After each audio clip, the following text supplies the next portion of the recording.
Spin bowling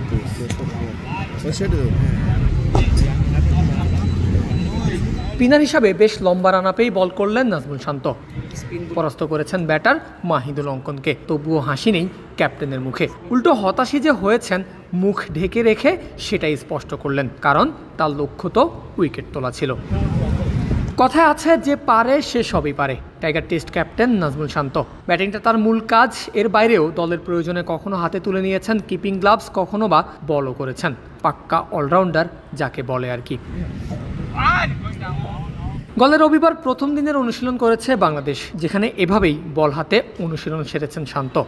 না, শখের বসে নয়, লম্বা সময় ধরে সিরিয়াস অনুশীলন চলেছে টাইগার কাপ্তানের। কারণটাই স্পষ্ট, একে তো গলের স্পিন বান্ধব উইকেট, তার উপর শ্রীলঙ্কায় পৌঁছেই জ্বরের কবলে পড়েছেন দলের অন্যতম স্পিন ভরসা মেহেদী হাসান মিরাজ। তাই ক্যাপ্টেন আগে ভাগেই সতর্ক, প্রস্তুত করে রাখছেন নিজেকে, প্রয়োজন হলেই ডেলিভার করবেন নিজের সেরাটা।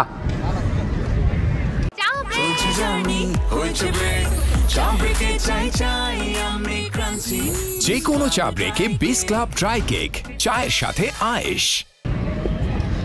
নেটে বোলার শান্তর অনুশীলনটা শুরু হয়েছে স্পিন বোলিং কোচ মুস্তাক আহমেদের তালিম নিয়ে। মুস্তাক একা নন, বলে বলে শান্ত পরামর্শ পেয়েছেন টাইগারদের দেশি কোচ মোহাম্মদ সালাউদ্দিনেরও। এরপর কোচদের কাছ থেকে যা শিখেছেন, পিচে সেটা ডেলিভার করতে না পারায় ক্ষোভ ঝেড়েছেন নিজের ওপরেই। আবার যখন ঠিকঠাক ডেলিভারি হয়েছে, পাশে থাকা কোচদের বাহবা পেয়েছেন, তখন ঠিকই হাসি ফুটেছে ক্যাপ্টেনের মুখে।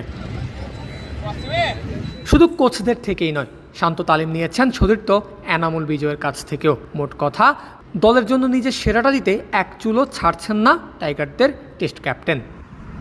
সময়টা একদমই অনুকূলে নেই নাজমুল শান্তর। একে একে টি-20 ও ওয়ানডের অধিনায়কত্ব হারিয়েছেন, তার হাতে আছে কেবল এই টেস্টের দায়িত্বটাই। তাই লাল বলে নিজেকে সেরা প্রমাণ করতে বাড়তি মনোযোগে প্রস্তুত তিনি। গলের নেটে তো সেই লড়াইয়েরই এক ঝলক দেখা গেল।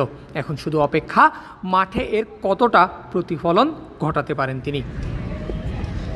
শ্রীলঙ্কার গল থেকে Parvez Al Hasan, crick frenzy.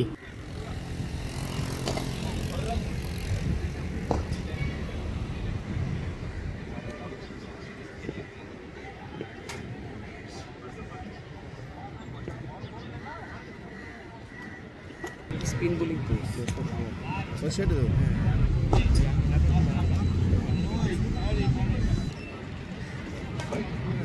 Spin bowling spin bowling